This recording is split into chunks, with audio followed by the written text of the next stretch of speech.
menunjukkan Islam sudah sampai lebih awal di Kedah daripada 1136 ke 736 berapa tahun? 300 tahun lebih awal daripada tercatat dalam buku-buku kita sekarang. Maksudnya indirectly dia menafikan bahawa Kedah tua itu Buddha Hindu. Menafikan. Jumpalah macam mana pun, duit shilling dah lebih kuat. Duit shilling lebih kuat daripada patung. Sebab duit shilling menunjukkan ada kingdom. Tulisan, kemudian tulisan pula tulisan Arab. Sudah tentu ketika ini ada kaitan dengan Umayyah. Orang perseorangan tidak boleh mencipta duit shilling. Pedagang tidak boleh mencipta duit shilling. Dia mesti mempunyai penguasa. Dan jelas di sini ada nama Kedah.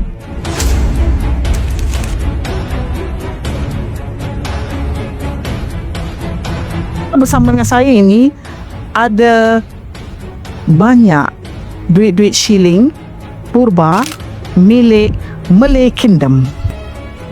Ini membuktikan bahawasanya Melayu, kerajaan Melayu, tamadun Melayu sudah bermula sejak zaman dahulu lagi. Selain daripada bukti DNA, kita ada relik. Relik kita relik asli, bukan baru dicipta. Melayu tidak pandai menipu. Ingat itu, Melayu bangsa yang jujur tidak pandai menipu.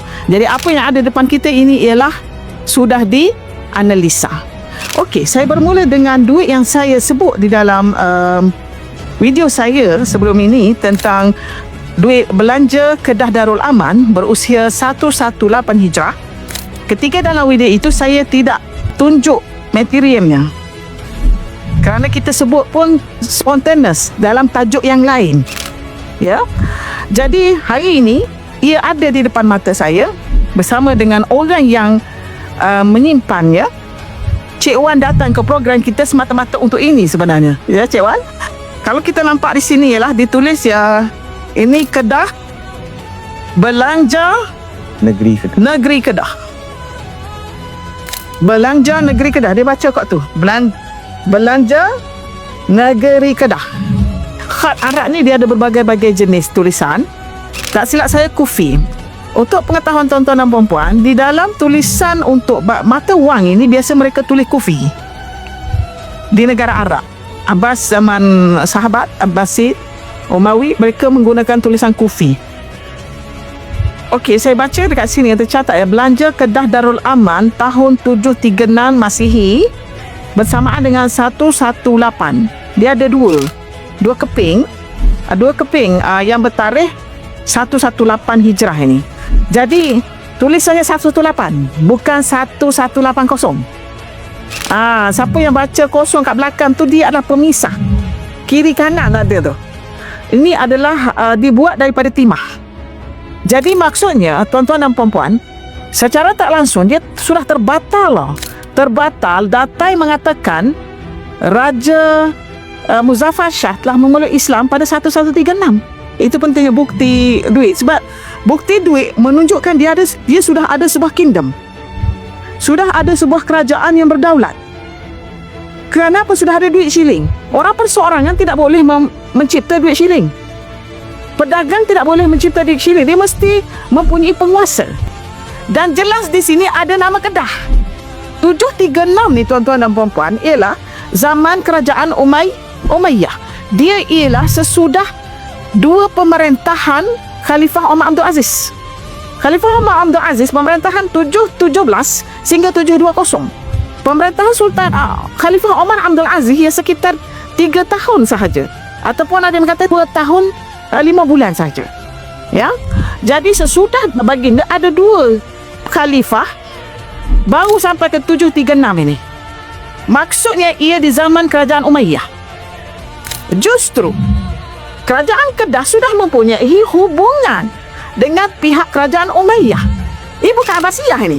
Ini Umayyah. Macam mana pernah tahu? Dia tulis dalam tulisan Arab. Ni tulisan dia dapat ya. 118 dan ini adalah sanah atau kemasyhuran ya, tahun. Sanah kalau kita tengok dalam bahasa Arab ya, ada tahun. Dan dia kebiasaan bagi matuang-matuang lama, ia akan letak sanam. Kemudian yang sebelah tu Darul Aman. Yang ni Darul Aman. Dar Aman. Tulisan Jawi lama macam ini, mim macam ni kan, nun tanpa titik ni biasanya adalah tulisan lama lah. Tulisan lama. Dia pisahkan kan, dia tak? Da alif Kedah. Ni belanja negeri Kedah. Dia mula daripada saya. Belanja negeri Kedah. Okay, next. Okay. Dia tulis 118 Sanah ni bawah. Sanah ni. Sanah. Da alif ra. Ni alif lam. Dia tak bersambung. Kan itu tulisan dulu kan, satu-satu. Tulis satu-satu. Tulisan kuno kan. Alif lam, alif min, alif nun. Mim Aman. Nun pun tak bersambung. Dia tak bersambung. Sebab apa? Itu memang Kaedah. Memang dia sudut paleografinya. Saya orang yang kaji simbol. Maksudnya dia tulisan menyambung ni adalah standard sophisticated of the intellectual. Sebab tu batu bersurat Terengganu tu kan lain kan, tulisan dengan batu bersurat tu kan. Batu bersurat Terengganu tu dah komplit.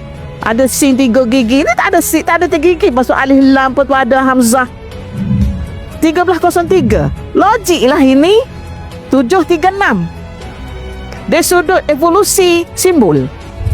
Dari sudut evolusi simbol 736 tulisannya dia scattered, dia tidak bersambung. Tetapi bila 1303, berapa tahun tu? Hampir 300 tahun kan? 300 tahun, maka tulisannya adalah seperti batu bersurat Terengganu. Sing ada 3 gigi, alif lam, ada hadam, dhammah, fathah semua. Mat tu dah tahu. Itu. Ini. Jadi, ini menunjukkan bahawasanya maklumat mengatakan 1136 itu Islam baru diterima oleh Sultan Muzaffar Shah, sebelum itu nama Drebba, Sultan Drebba, the King of Drebba tu adalah tidak benar. Maknanya sudah terbatal, bukan tidak benar, sudah terbatal lah. Itu ikut fahaman kajian saya, sudah terbatal lah. Sebab kita dah berjumpa dengan hak lebih awal. Itu dinamakan kajian ilmiah. Kajian ilmiah apabila anda telah menjumpai bukti dalam bentuk material lagi. Dalam bentuk material, ecological discovery campur dengan paleografi. Paleografi, apa maksud paleografi? Dia ada paleo itu kuno ataupun klasik. Logi, paleologi. Paleologi, logi itu daripada fonologi. Kajian kuno linguistik. Logi itu adalah lugah, language, linguistik. Kajian classical linguistik. Jadi ia terdapat kajian classical linguistik ini, dia terdapat pada mata wang, dia terdapat pada batu bersurat, dia terdapat pada manuskrip yang ditulis di atas pokok, batang-batang pokok itu, pelepah, tamar sebagainya, atas tulang, atas batu, atas timah, atas kulit haiwan. Itu adalah dinamakan paleologi. Paleo itu bahasa Greek. Logi itu bermaksud linguistik daripada fonologi. Jadi sekarang ini jadi sudah tertolak. Kalau kita maksudnya pihak yang berwajib perlu beri perhatian pada benda ni, menunjukkan Islam sudah sampai lebih awal di Kedah daripada 1136 ke 736 berapa tahun? 300 tahun lebih awal daripada tercatat dalam buku-buku kita sekarang. Maksudnya indirectly dia menafikan bahawa Kedah tua itu Buddha Hindu. Dia kena ada orang boleh baca dari sudut tu dan bagi hujah terus. Menafikan. Jumpalah macam mana pun. Duit shilling dah lebih kuat. Duit shilling lebih kuat daripada patung. Sebab duit shilling menunjukkan ada kingdom. Tulisan. Kemudian tulisan pula tulisan Arab. Sudah tentu ketika ini ada kaitan dengan Umayyah.